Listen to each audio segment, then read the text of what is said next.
Tuhan bersamamu. Dan bersama rohmu. Inilah Injil Yesus Kristus menurut Lukas. Dimuliakanlah Tuhan.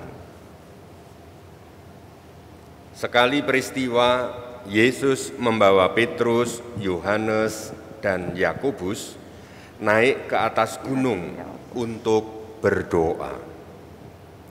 Ketika Yesus sedang berdoa, rupa wajahnya berubah dan pakaiannya menjadi putih berkilauan.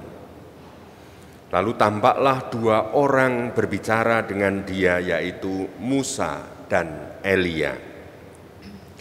Keduanya menampakkan diri dalam kemuliaan dan berbicara tentang tujuan kepergian Yesus yang akan digenapinya di Yerusalem.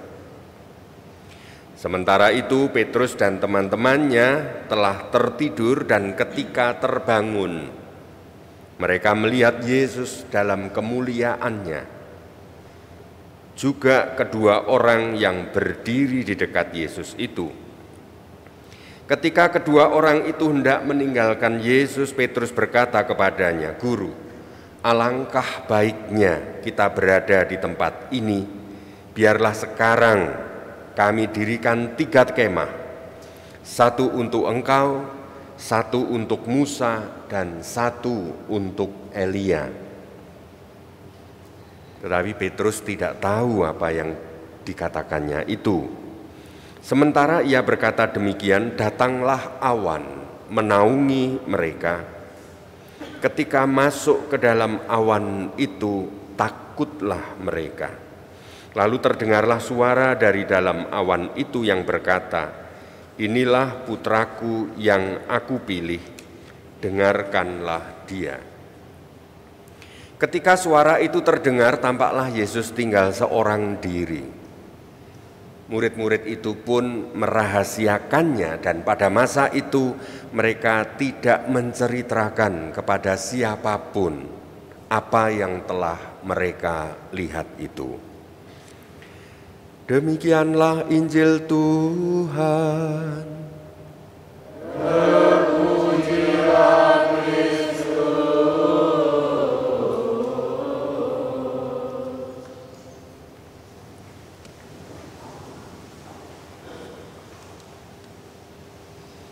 Bapak, Ibu, saudara-saudari yang terkasih, kalau Anda suka mengikuti entah di internet atau entah di dalam buku-buku tentang psikologi atau tentang ilmu motivasi, itu sekarang ini sedang marak atau populer tentang satu tema, namanya law, hukum of attraction, daya tarik.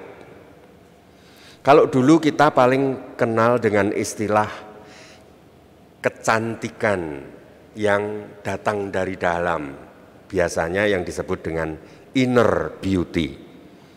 Inner beauty itu bukan hanya milik perempuan, tetapi juga laki-laki bisa memancarkan inner beauty. Apa inner beauty? Inner beauty adalah kecantikan yang bukan datang dari apa yang kita poles di luar tubuh, tetapi kecantikan atau tepatnya daya cantik atau daya tarik, daya pikat dan daya pukat itu yang memancar dari aura orang itu. Meskipun pakaiannya sederhana, meskipun tidak pakai aksesoris apapun, orang itu bisa memancarkan aura yang memikat hati orang. Tuhan Yesus memakai istilah, "Kamu bukan menjadi penjala atau pemukat ikan, tetapi pemukat manusia." Menjadi orang Katolik itu berarti memancarkan inner beauty yang membuat auranya itu memukat manusia, yang membuat manusia menjadi tertarik bukan pada diri kita, tetapi tertarik dengan Dia yang berdiri di belakang kita, yaitu Tuhan Yesus. Maka itulah inner beauty yang sesungguhnya. Suami dan istri, bisa saja istri itu sudah rambut putih, sudah keriput, tetapi suaminya tetap melihat kecantikan yang sejati dalam dirinya. Karena apa? Karena melihat kehadiran Tuhan di balik dia. Itulah yang disebut dengan sakramen. Saudara-saudari, kenapa orang sampai bisa memancarkan aura daya pukat, daya pikat? Dalam budaya Jawa, untuk orang-orang yang biasanya pesinden atau tayub atau orang-orang panggung pada waktu dulu itu biasa memakai daya pikat artifisial, yaitu susuk. Memakai susuk supaya apa? Apalagi kalau susuk itu dari emas, maka dia akan memancarkan kecantikan yang membuat orang, laki-laki terutama, terpikat dengan dia, kagum dengan dia. Maka kekaguman itu berhenti pada dia, dan yang kagum itu diperalat untuk kepentingan dia. Itu kalau susuk. Sedangkan susuknya Tuhan Yesus ini adalah yang memancarkan daya tarik yang membuat orang menjadi kagum dengan Tuhan Yesus. Yang punya kepentingan, yang punya aura yang sebenarnya adalah Tuhan Yesus sendiri. Kita ini menjadi reflektor, kita ini menjadi cermin pemantul, kita ini menjadi lensa yang menampakkan aura Yesus kepada orang lain. Maka kalau kita ini membuat orang lain hanya tertarik pada kita, kita ini berkhianat dengan Tuhan. Nah, sekarang mengapa orang sampai bisa memancarkan inner beauty? Lebih tepatnya lagi inner spiritual beauty. Kecantikan spiritual di dalam diri orang. Kita belajar dari bacaan pertama, bagaimana Abraham menyuruh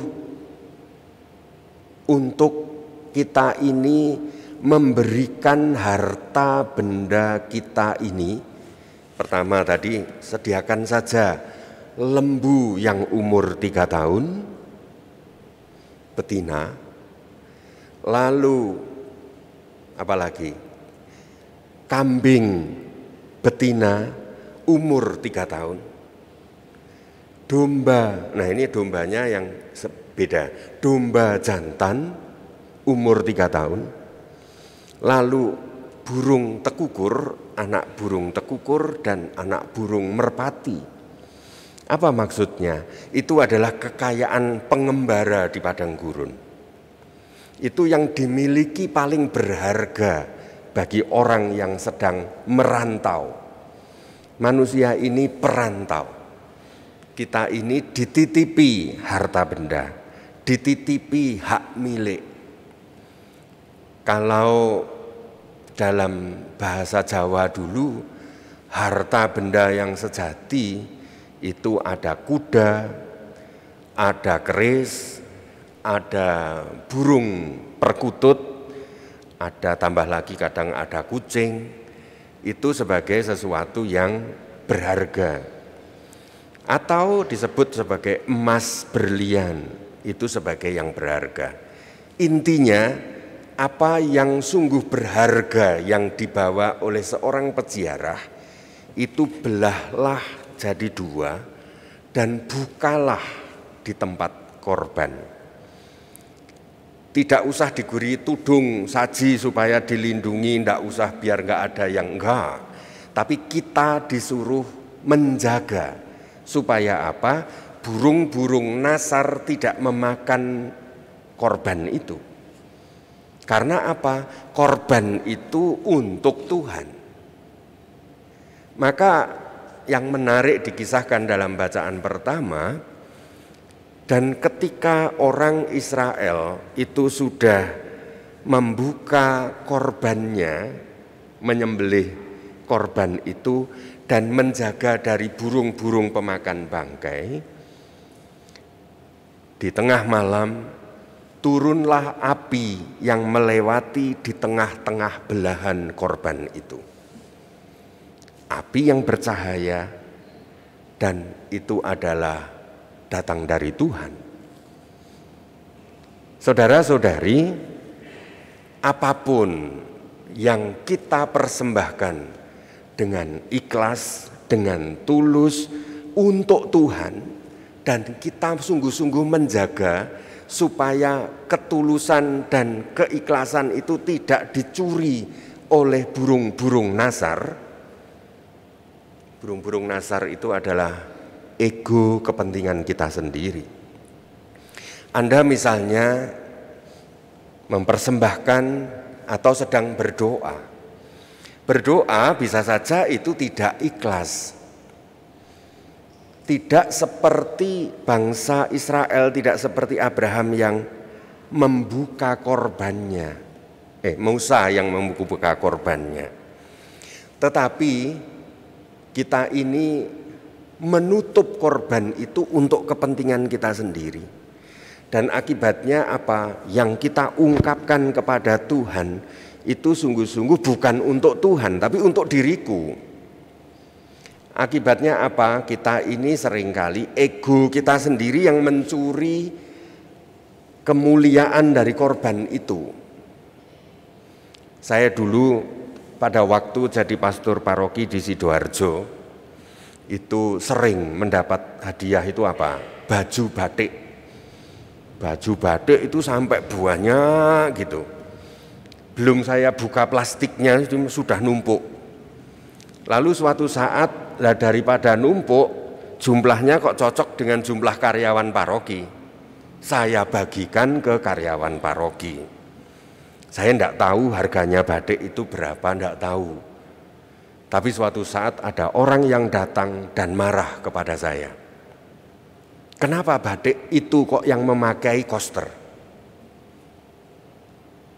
Loh, kenapa? Loh, itu batiknya sudah diberikan ke saya atau belum? Ya sudah, tapi kan untuk Romo gitu.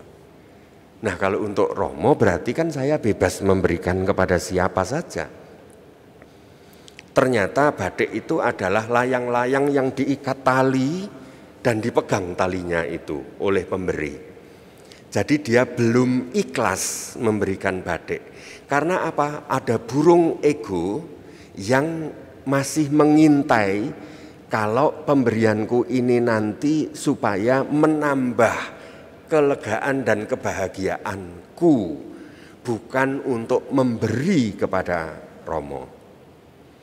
Saudara-saudari, kita seringkali betapa sulitnya ikhlas, berkorban itu betapa sulit. Padahal kalau sungguh Anda ikhlas, cobalah kalau kita misalnya di RT, di RW, di masyarakat kita, di kantor, kita ini menjadi orang yang bekerja dengan ikhlas, tidak pernah menggerutu, tidak pernah terus menghasut orang. Anda lakukan dengan penuh cinta, setiap memulai dengan doa dan mengakhiri pekerjaan dengan doa. Anda selalu tersenyum dengan ikhlas kepada setiap orang, berpikiran positif pada orang lain, tidak pernah membicarakan keburukan orang. Maka api turun di atas diri Anda dan itu akan menerangi banyak orang. Anda akan memancarkan cahaya spiritual beauty itu, kecantikan spiritual yang memancar dari diri Anda. Para murid begitu terpesona melihat Yesus ketika berdoa di atas gunung. Yesus bercahaya putih. Bajunya, padahal bajunya setiap hari ya kusam karena dipakai jalan berdebu terus menerus, tetapi bercahaya bagi ketiga muridnya. Ada apa ini? Saudara-saudari, segala keterbatasan kita ini akan ditembus oleh cahaya yang memancar itu kalau kita terbiasa dengan doa di atas bukit. Yaitu ketika kita menaiki terus melakukan pertobatan-pertobatan sampai sungguh-sungguh kita berdoa untuk berjumpa dengan Tuhan. Berdoa bukan untuk mencari kelegaan, berdoa bukan untuk menyuruh Tuhan menuruti keinginan, enggak. Tapi berdoa yang sungguh-sungguh ke atas puncaknya bukit kehidupan ini dan untuk berjumpa dengan Tuhan. Itu doa yang sungguh ikhlas. Maka disitulah Anda bercahaya. Saudara-saudari, kalau saya dampingi retret atau ditanya orang, Romo doanya Romo itu gimana gitu. Maka kalau orang itu siap, ya saya ngomong apa adanya. Doa saya sederhana.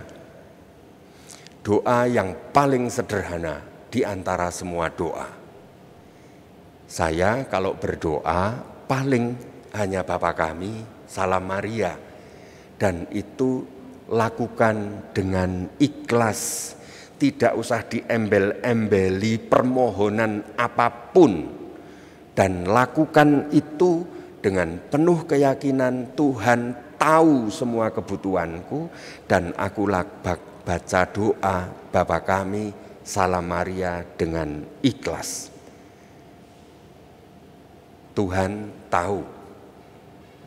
Lalu atau kalau yang secara pribadi mau tidur, maka ya entah duduk, entah tiduran, enggak penting.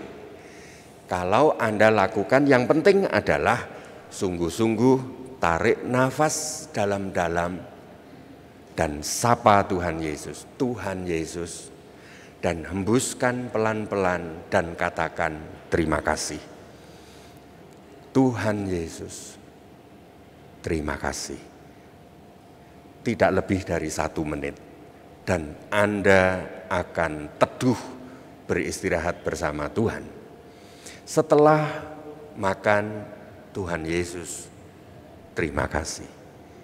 Pulang kerja, pulang dalam perjalanan, menginjak pintu rumah, berhenti sejenak sambil memegang grendel pintu.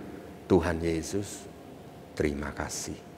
Dan kalau itu menjadi nafas Anda dengan ikhlas, maka Anda di mata dunia ini Anda bercahaya. Terpujilah nama Tuhan Yesus, kini dan sepanjang masa. Amin.